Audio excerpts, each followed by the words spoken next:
সুখের আগে আল্লাহ বান্দার ৩টি পরীক্ষা নেন।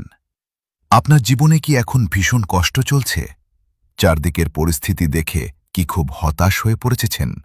তাহলে আজকের এই কথাগুলো মনোযোগ দিয়ে শুনুন। মনে রাখবেন, সুখ আসার ঠিক আগমুহূর্তে মহান আল্লাহ তাআলা বান্দার ৩টি কঠিন পরীক্ষা নেন। যখনই দেখবেন আপনার জীবনে এই ৩টি লক্ষণ দেখা দিয়েছে, তখনই বুঝবেন আপনার কষ্টের দিন শেষ হতে চলেছে এবং খুব শীঘ্রই জীবনে বড় কোনো সুখ ও স্বস্তি আসতে যাচ্ছে। কারণ আল্লাহ পাক রাব্বুল আলামিন নিজেই পবিত্র কুরআনে আশ্বস্ত করে বলেছেন। কুরআন খুলে দেখুন, ৩০ নম্বর পারা, সূরা আশ শারহের ৬ নম্বর আয়াত। ইন্নাল মা আল উসরি ইউসরা, নিশ্চয়ই কষ্টের পরেই সুখ রয়েছে। আকাশের কালো মেঘ যেমন চিরকাল থাকে না, তেমনি আপনার জীবনের এই কষ্টও চিরস্থায়ী নয়।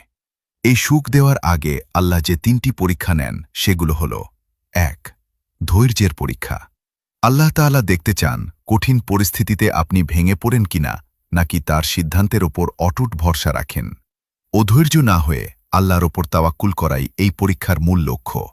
আল্লাহ তাআলা নিজেই বলেছেন, ইন্নাল্লাহা মা আশ সাবিরিন, নিশ্চয়ই আল্লাহ ধৈর্যশীলদের সাথে আছেন। ২. কষ্টের পরীক্ষা। আল্লাহ রাব্বুল আলামিন আপনাকে বিভিন্ন অভাব, অনটন, মানসিক বা শারীরিক কষ্ট দিয়ে পরীক্ষা করবেন। তিনি দেখতে চান বান্দা কষ্টে পড়লে কি আল্লাহকে ভুলে যায়, নাকি আরও বেশি করে তাঁকে স্মরণ করে। তাই বিপদে পড়লে হতাশ না হয়ে বেশি বেশি আল্লাহর জিকির ও এবাদত করুন। ৩. নিঃসঙ্গতার পরীক্ষা। এটি সবচেয়ে কঠিন পরীক্ষা। আল্লাহ আপনাকে এমন এক পরিস্থিতিতে ফেলবেন যখন আপনার পাশে কেউ থাকবে না। মা, বাবা, ভাই বোন, আত্মীয় স্বজন কিংবা পরম বন্ধু সবাই যেন আপনার থেকে দূরে সরে যাবে। নিজেকে সাগরের মাঝখানে একা ভাসমান মনে হবে, কাউকে সাহায্য করার মতো পাবেন না। আল্লাহ মূলত দুনিয়ার সব দরজা বন্ধ করে দিয়ে দেখতে চান বান্দা একমাত্র তাঁর আল্লাহর দরজার দিকে তাকায় কিনা।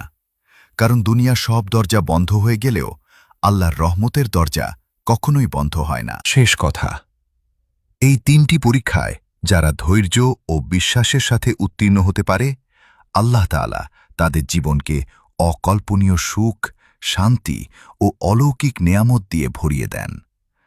তাই বিপদে ভেঙে না পড়ে সবসময় আল্লাহর ওপর বিশ্বাস রাখুন।